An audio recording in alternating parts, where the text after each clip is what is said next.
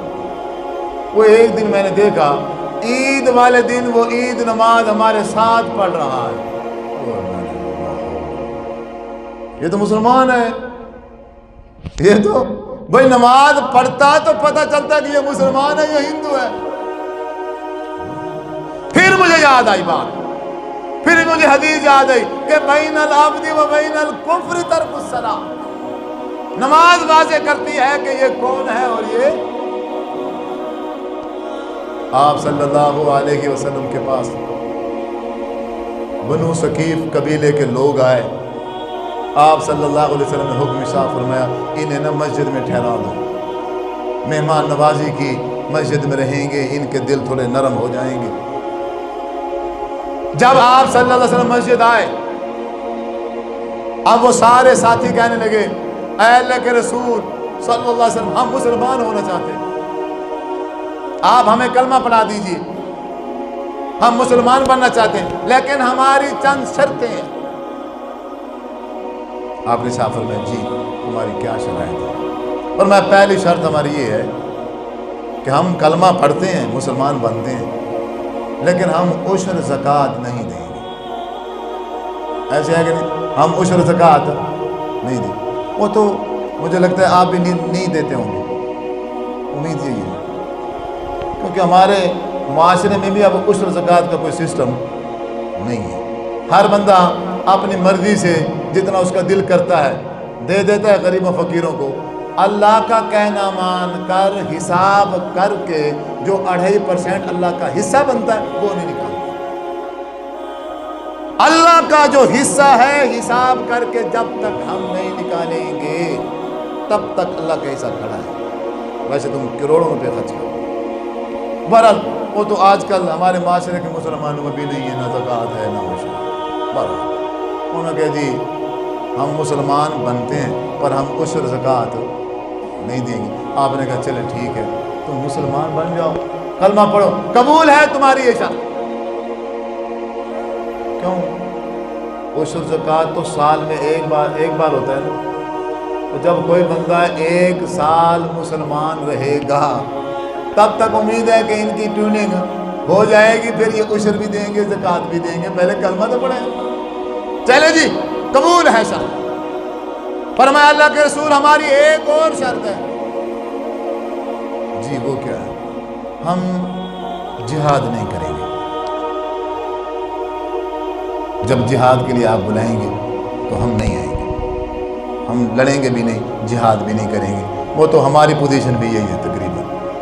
اب ہماری کو لڑنے والی پوزیشن نہیں ہے. اللہ کرے پاکستان اور انڈیا کی جنگ نہ ہی لگے.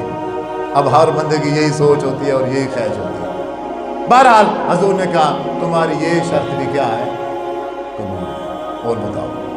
فرمایا پر پھر ہماری ایک لاسٹ اور آخری شرط ہے, اس کے بعد ہم کلمہ پڑھ لیں گے. حضور نے فرمایا جی کون سی ہے؟ فرمایا ہم نماز بھی نہیں پڑھیں گے. آپ نے فرمایا پہلی دونوں شرطیں قبول. اب یہ آخری شرط کہ آپ نماز نہیں پڑھو گے, پھر ایسے اسلام کا کوئی فائدہ نہیں ہے, پھر مسلمان ہونے کی ضرورت ہی نہیں ہے. جس اسلام میں, جس دین میں نماز نہیں ہے وہ اس اسلام اور دین میں خیر نہیں ہے. تمہاری یہ شرط قبول نہیں ہے, چاہو کلمہ پڑھو یا نہ پڑھو. پہلی قبول, دوسری قبول. نماز نہیں پڑھو گے تو تمہارا اسلام قبول نہیں ہے. کیوں؟ جو نماز نہیں پڑھتا وہ تو مسلمان ہی نہیں ہے, تو پھر کلمہ پڑھنے کا فائدہ.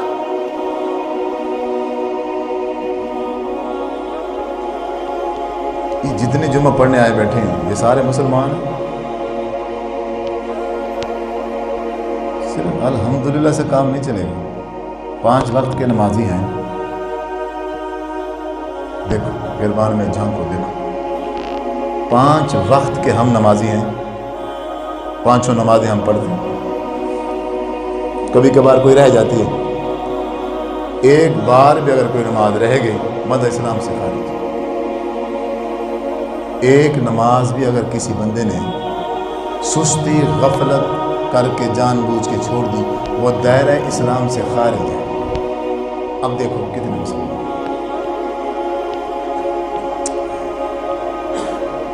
شور ڈالا ہوا ہے, ہم فلاں ہیں, ہم فلاں ہیں, ہم فلاں ہیں. تم مسلمان ہو, فلاں مفتی بن گئے, عالم بن گئے, شیخ بن گئے, پتہ نہیں کیا کیا بلاں بن گئے, ڈاکٹر بن گئے, انجینئر بن گئے, پروفیسر بن گئے. نہیں بنے تو نماز ہی نہیں بنے. تقریریں ایسی کرتے ہیں لمبی چوڑی، علم اتنا ہے جیسے پتہ چلے پہاڑ جیسا علم ہے اس کے اندر، لیکن اگر دیکھا جائے اس کے اندر نماز نہیں ہے۔ اگر نماز نہیں ہے تو اسلام نہیں ہے۔